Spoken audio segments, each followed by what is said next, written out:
Paz do Senhor, igreja, amém? Tome seu assento, por favor. Se acomode aí, mas não durma. Em nome de Jesus. Quero convidar você a abrir a sua Bíblia, Novo Testamento, segundo escreveu Lucas. Lucas capítulo 15.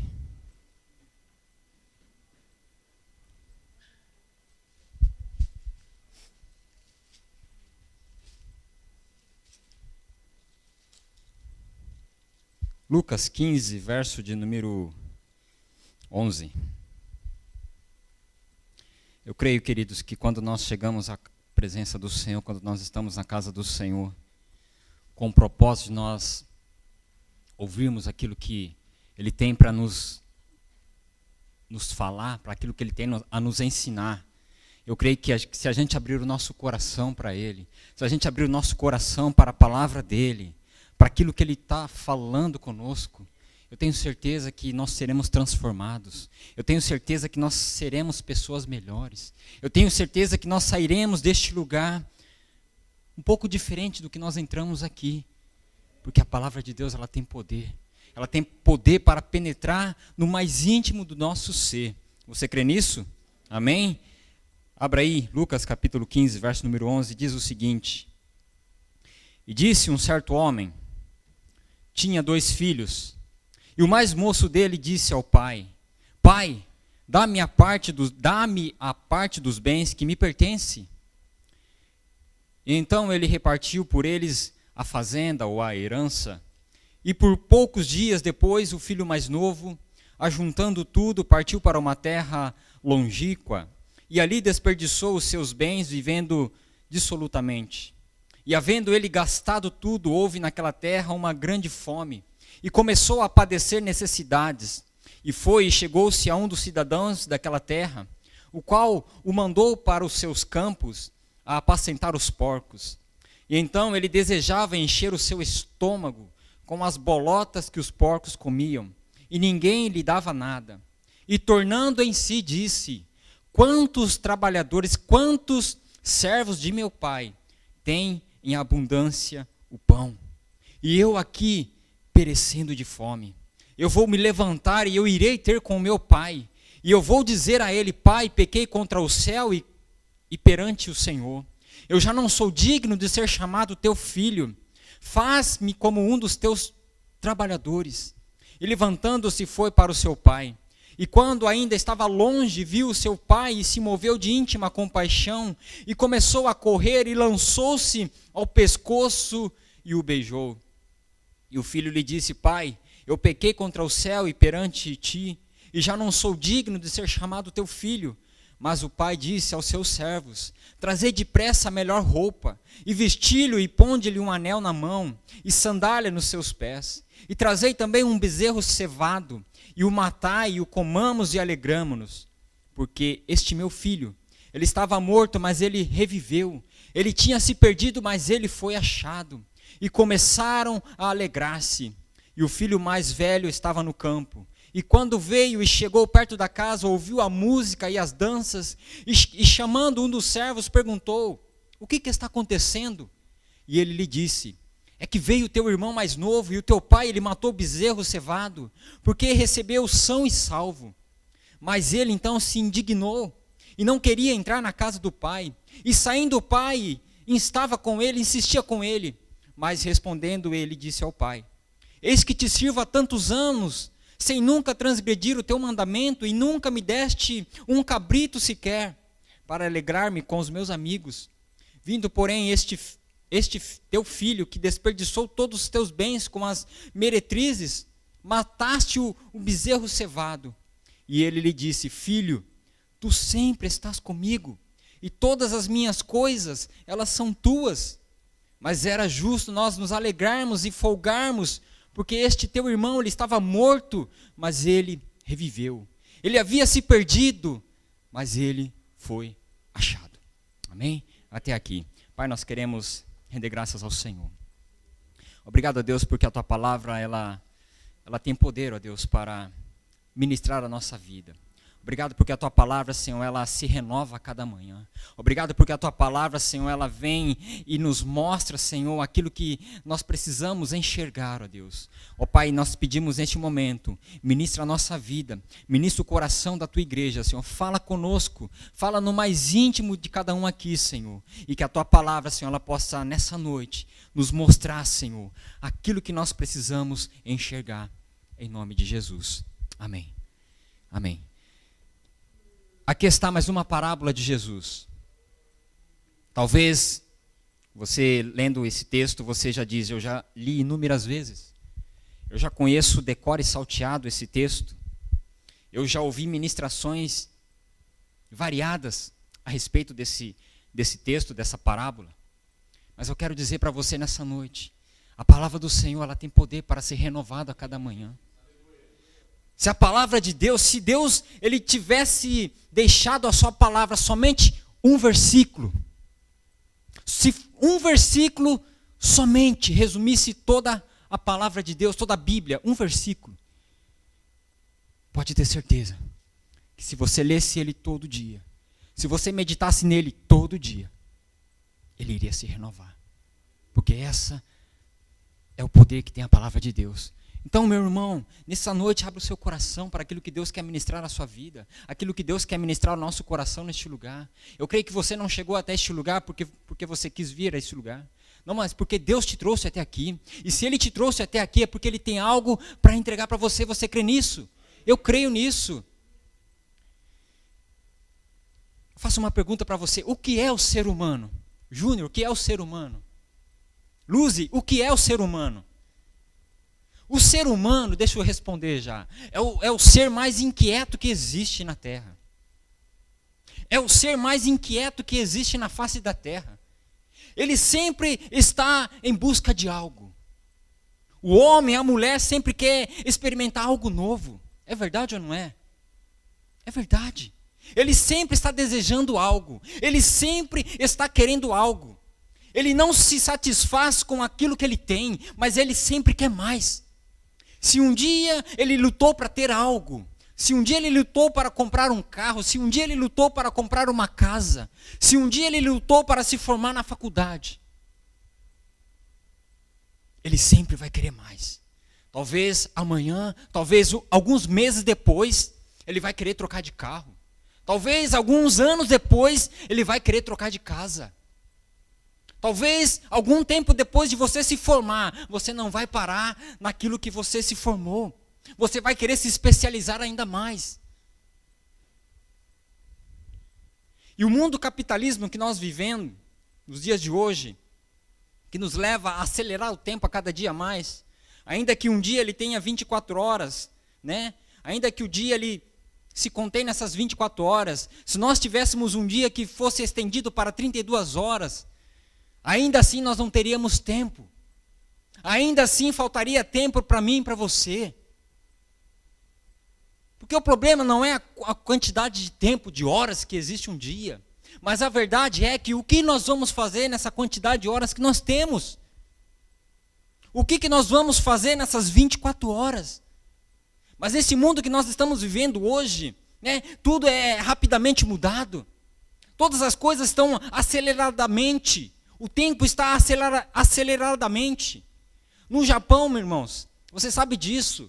Talvez hoje ali tenha um combine chamado, como chama aquele? Family Mart. Talvez, se você ficar um tempo, né, sem passar por aqui, talvez quando você passar de novo já não seja mais Family Mart. E talvez nem seja mais combine. Por quê? O mundo ele está girando muito rápido. As coisas estão aceleradamente. As pessoas, o ser humano quer viver uma vida acelerada. Onde que nós temos que, na verdade, realmente, ou rapidamente, ter a nossa estabilidade financeira. Nós lutamos para ter uma estabilidade financeira, porque o importante é nós rechearmos nossos currículos de especializações o mais rápido possível, para nós alcançarmos os nossos topos profissionais. E o mundo está nessa correria. Não que isso seja errado, não. Ter bens, não. Ou mais que isso, ter poder, ter fama. A tecnologia ela avança e isso é ótimo. Mas a cada dia nós estamos nos tornando pessoas cada vez mais insensíveis às necessidades do outro, daquele que está ao nosso redor. Porque nós não temos mais o nosso olho no olho, porque nós não temos mais o ouvir do tom da voz, porque nós não temos mais a experiência da nossa vida de falar um com o outro face a face. E quando Deus ele criou o homem, a sua imagem e semelhança, Gênesis capítulo 1, versículo número 27. Deus criou o homem, a sua imagem e semelhança. Ele cria o homem não dessa forma que você vê aí. Algum mais magro, outro mais gordo, outro mais... Não é dessa forma que Deus criou o homem e a mulher. Deus criou o homem e a mulher, sua imagem e semelhança. Ele criou o homem intelectualmente. Ele criou o homem com capacidade de raciocinar, de escolher, de decidir. Ele criou o homem moralmente. Para quê? Para fazer justiça. E ele também criou o homem socialmente, para se relacionar com ele. É isso que nós vemos lá no início. Deus ele se apresentava a Adão e Eva todo final do dia. Não é isso? Para quê? Para se relacionar. Você acha que Deus pegava o seu iPhone 20 e liga a câmera aí, Adão? Não. Deus ele se apresentava para Adão, face a face. Porque Deus é um Deus de relacionamento. Deus é um Deus que insiste, que investe em relacionamento.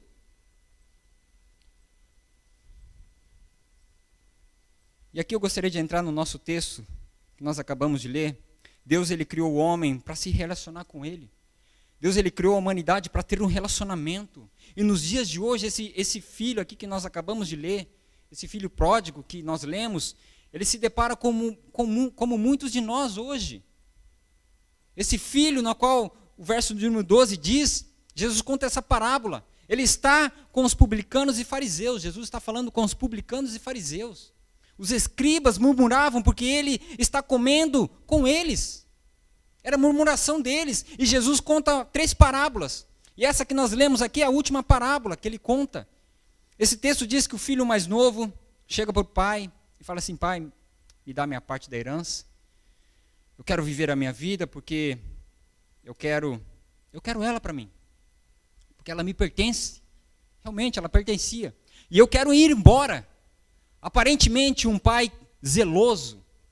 Eu sou pai, amém? Quem é pai aqui? E um pai zeloso, né, Flávio? Eu acho que não daria ao seu filho um objeto que o mataria. Jamais. Se o meu filho não sabe andar nem de bicicleta, eu não vou dar uma moto para ele. Eu não vou dar. Mas se esse pai que representa Deus, ele dá o livre-arbítrio para o filho. O livre-arbítrio de escolha. Porque antes dele receber a herança, o que precisaria acontecer no mínimo? O pai o quê? Precisaria o quê? Estar morto. Para receber uma herança. Ninguém recebe uma herança do seu pai vivo. Não existe isso. Se bem que tem muitos que conseguem, né? Não sei como. No Brasil tem uns que conseguem. É mágico. Mas não, para se receber uma herança, o pai tinha que estar morto. Porém, ele dá o livre-arbítrio para esse filho. Ele dá uma escolha para esse filho. E diz que ele, então, reparte a sua herança, os seus bens. E esse filho, então, ele vai para o mundo. Ele vai viver a sua vida. E o verso número 13 e 14 diz que ele gasta todas as suas coisas. Ele começa a padecer necessidades, começa a sofrer. Porque o lugar onde ele estava passava por uma grande fome. E ele perde tudo porque ele gastou tudo. Todo o seu recurso que ele recebeu. Porque quando ele tinha os recursos, ele não dava o valor essencial da vida. Ele coisificava, se é que existe, as coisas. Só que, porque o importante para ele era viver os prazeres, era se desfrutar dos prazeres. O importante para ele era o ter. O importante para ele era a sua satisfação. Porém, esse homem, ele entra numa miséria profunda, esse filho, ele entra numa miséria profunda, uma miséria onde ele cai em si, onde ele vê a sua situação, e cair em si significa, ele vê a sua realidade.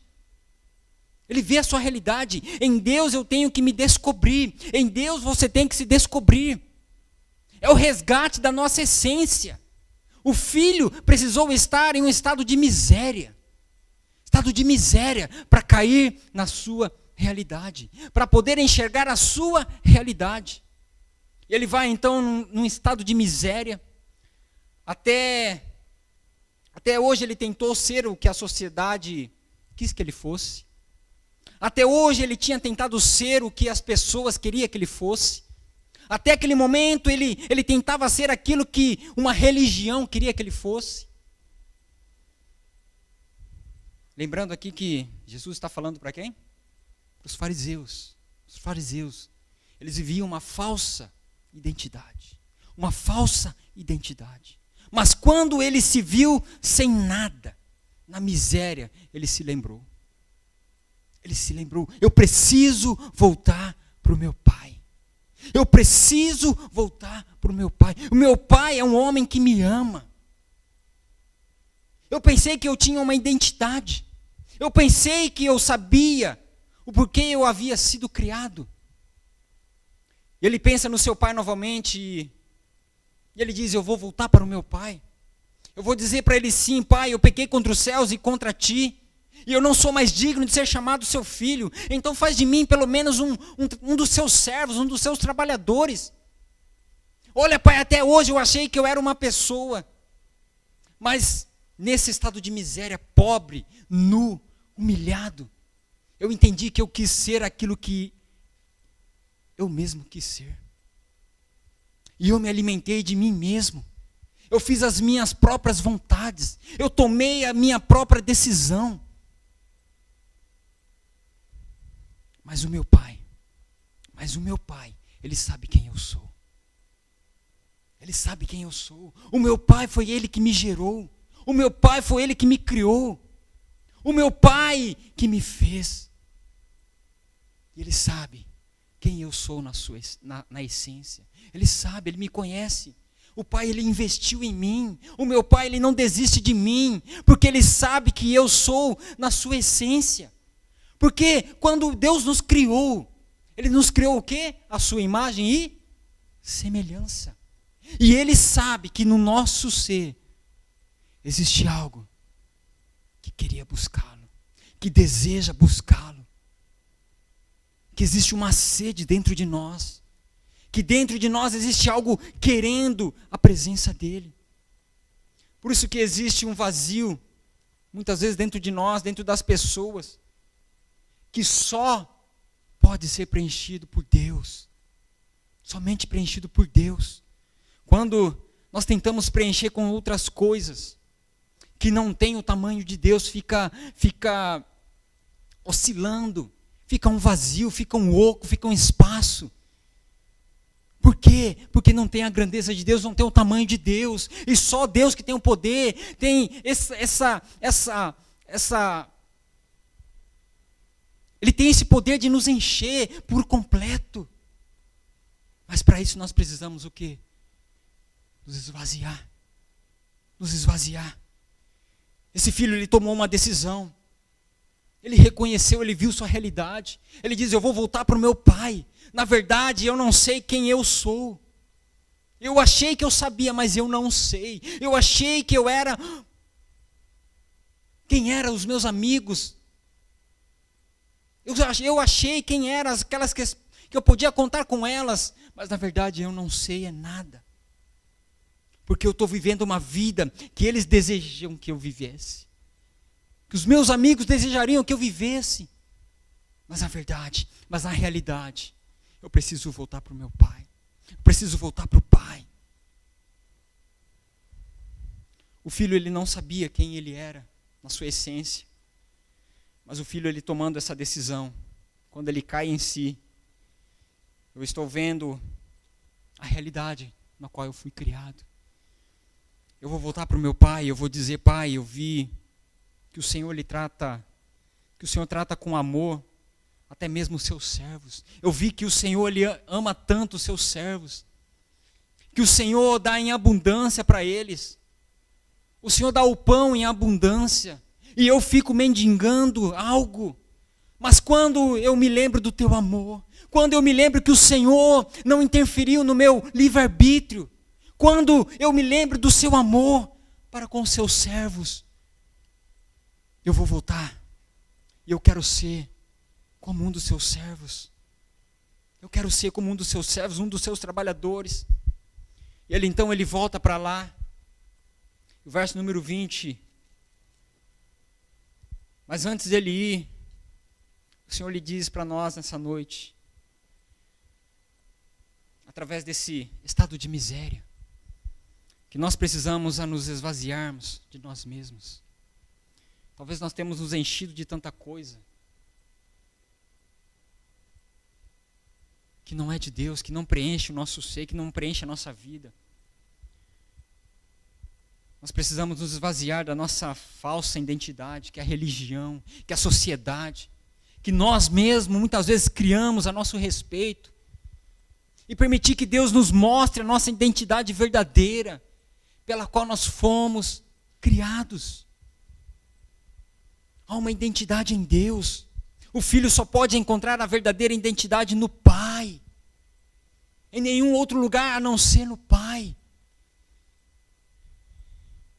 Verso número 20 diz que ele chega ao pai: eu quero ser tratado como seu servo, mas quando ele se arrepende e volta, a Bíblia diz que o pai sai correndo. Quando ele avista o filho, ele abraça e ele beija. Quando eu quero ser como, pai, eu quero ser como seu servo. Eu quero ser, pai, como seu trabalhador. E talvez o pai falou: quietinho, filho, vem aqui bem pertinho de mim, eu te criei, eu insisto em você, porque você foi criado à minha imagem e semelhança. Ele mostra a sua verdadeira identidade. Filho, quando você se esvaziou de si mesmo, eu pude pôr a minha identidade em você, eu mostrei a sua verdadeira identidade. Você quer ser tratado como servo, você quer ser tratado como um dos meus trabalhadores, mas filho, vem aqui provar do meu amor, vem aqui provar da minha graça. Eu quero te dizer que a identidade que eu dei para você, desde quando eu te criei, é de filho, é de filha. Você é filho, você é filha. Creia nisso. Você quer ser tratado como servo, como um trabalhador, mas você é meu filho, você é minha filha.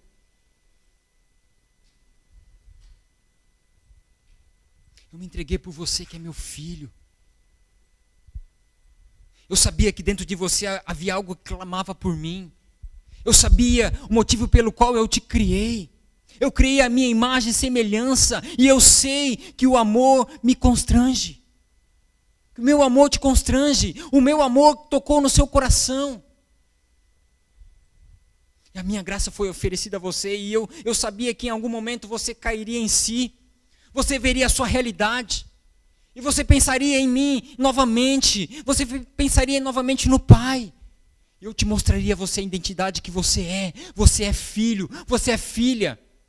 A identidade que colocaram em você desde o momento que você estava longe de mim, era uma identidade falsa, uma identidade falsa.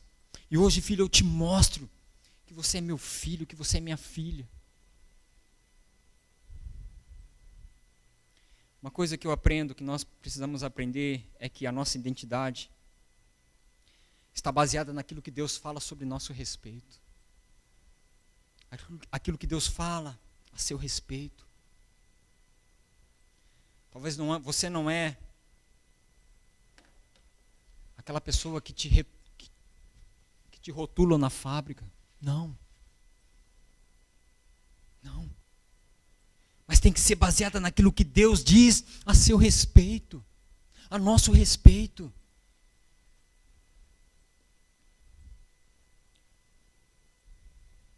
Quando o filho ele se relaciona com seu pai, ele começa a ter intimidade. Começa a ter intimidade. Lembra que eu disse que nós somos criados intelectualmente, moralmente e socialmente, para se relacionar com Deus. Deus, ele cria Adão e se relaciona com ele. Havia um relacionamento de Deus com Adão.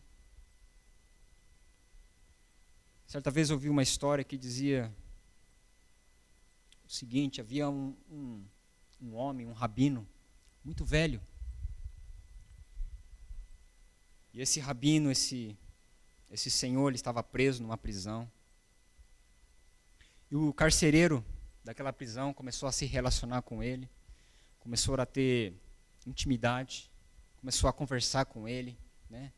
E esse carcereiro acabou gostando muito dele, criou um relacionamento assim muito próximo, muito íntimo. O carcereiro chegou para ele e disse: eu posso te fazer uma pergunta? E o rabino disse: sim, pode fazer. Deus, ele sabe de todas as coisas? Ele respondeu: sim, claro que sabe. Então por que Deus perguntou para Adão: onde está? Por que Deus fez essa pergunta para Adão? Onde está Adão? Se Deus já sabia onde Adão estava, por que Deus perguntou para Adão: onde está? Esse homem, esse senhor respondeu: isso é muito fácil, muito fácil. Deus, ele não perguntou aonde está Adão, porque Deus não sabia onde Adão estava. Mas Deus, ele perguntou para Adão: aonde está? Porque Adão não sabia onde estava agora. A partir do momento que o pecado entrou na vida de Adão, ele estava perdido. Ele já não sabia onde estava. Por isso que Deus perguntou: aonde está Adão? Aonde está? Porque estava perdido. Quando o pecado entrou na vida de Adão, ele estava perdido, ele já não sabia mais aonde estava.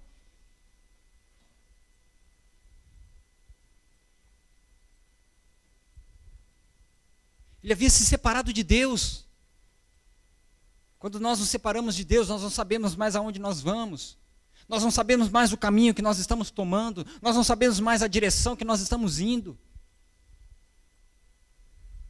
E quando nós olhamos para a Bíblia, para a palavra de Deus, de Gênesis a Apocalipse, nós vemos Deus tentando resgatar o homem, resgatar a sociedade, resgatar a humanidade, e levando o homem a ver a sua verdadeira identidade nele, que é filho e filha.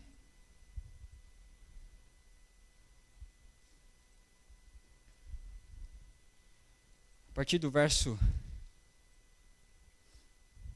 27.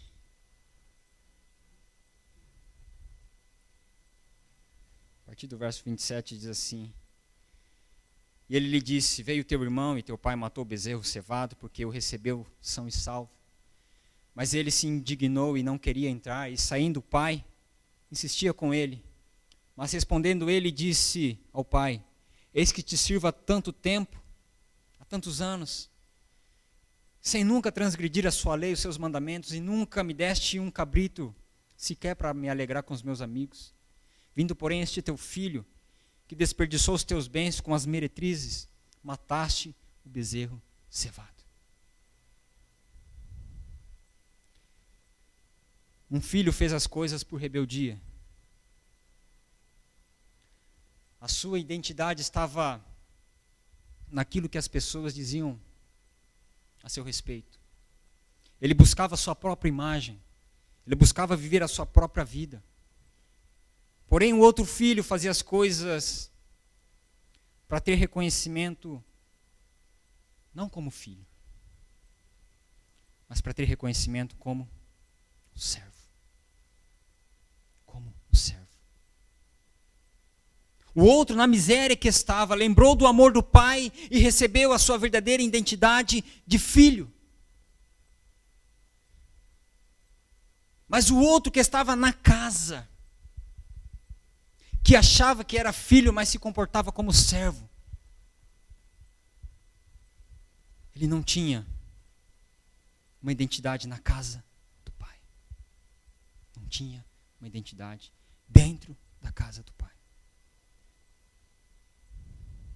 E talvez hoje há muitos dentro de igrejas, sem uma identidade. Infelizmente. Mas aí, pastor, como é que nós temos uma identidade? Como é que nós saberemos que temos essa identidade? O primeiro sinal o filho dá quando ele volta para o pai. Quando ele deseja ter um relacionamento com o pai. Ele mostra a sua identidade para ele. Filho, você é filho. Você é filho. Você está me assistindo todos os dias, tendo um relacionamento profundo comigo. Você saberá qual é a sua identidade. Sabe o que eu penso a respeito de intimidade? Eu não preciso sair perguntando, Rino, como é que está a sua intimidade com Deus? Luzi, como é que está a sua intimidade com Deus? Como é que está a sua intimidade? Ela está bem ou não? Eu não preciso sair por aí para ficar perguntando, não. Porque uma pessoa que tem intimidade com Deus, ela se parece com quem? Com Deus. Ela vai se parecer com Deus, porque ela caminha como Jesus, ela tem atitude como de Jesus teria. Como Jesus ele faria. Isso é sinônimo de intimidade. É sinônimo de quem sabe qual é a sua identidade.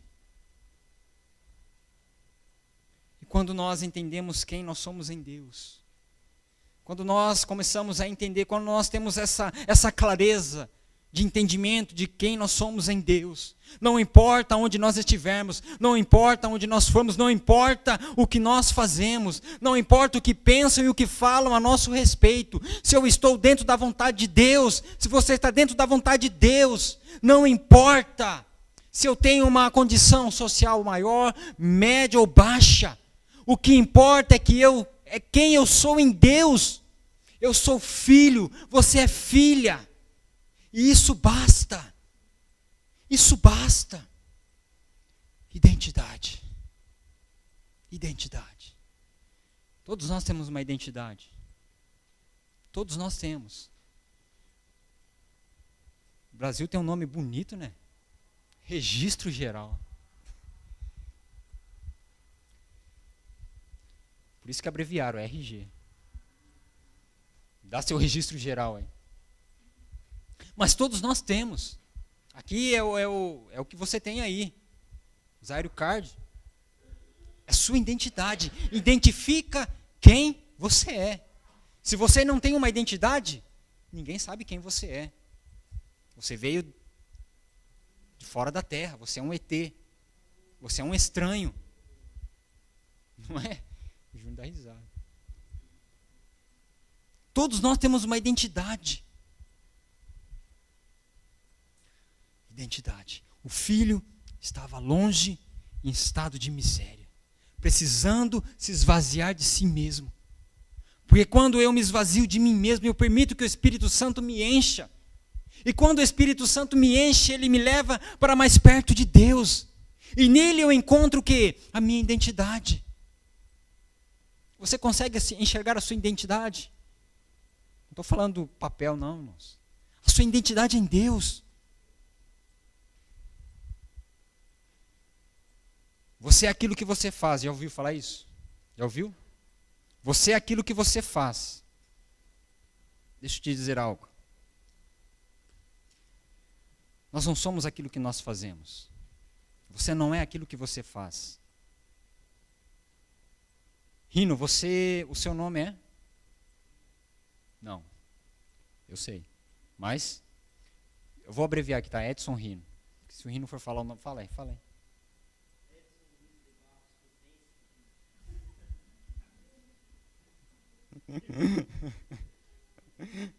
Jesus mesmo.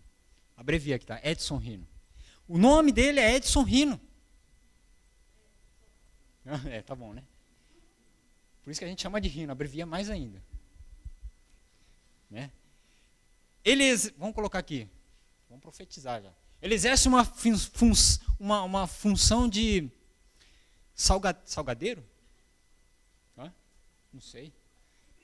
Empresário, opa, aê, ô. Sorrindo, né? Ele é um empresário. Salgadeiro, vai. Mas se você deixar de ser salgadeiro, empresário, vai ficar bravo. Se você deixar de fazer salgados, pronto, rindo. Você continua sendo o quê? Edson Kosmenski Rino. Continua sendo. Ele não vai deixar de ser Edson Rino. Se ele parar de fazer uma função, se você parar de exercer uma função, você não vai deixar de ser a pessoa que você é. Nós precisamos saber quem nós somos. E nós só saberemos quando nós tivermos uma identidade profunda com o Senhor.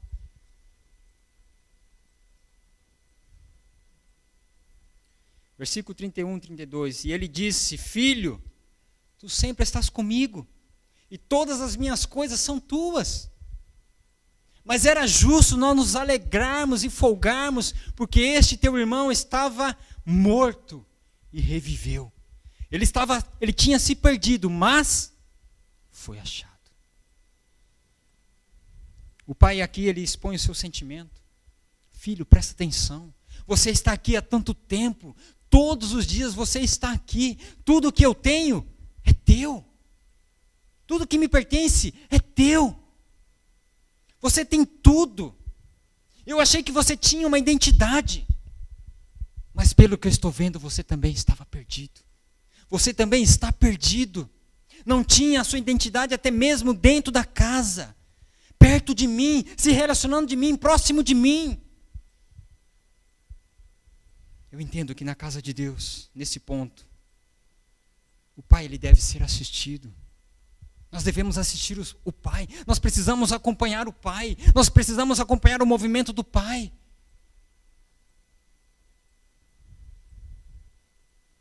Nós precisamos ver como ele age, como ele se relaciona. E agir como ele age. Porque você é meu filho, você é minha filha, você é minha imagem e semelhança. Ele diz para esse filho, dentro da casa, mas perdido. Dentro da casa, e não tinha uma identidade. Dentro da casa, e não sabia quem era. E eu acredito que se nós buscarmos essa intimidade com Deus, nós vamos resolver muitos dos nossos problemas, muitas das nossas dificuldades. Eu tenho certeza que nós teremos menos aconselhamentos pastorais, né, pastor? Nós teremos menos problemas para compartilhar com os psicólogos.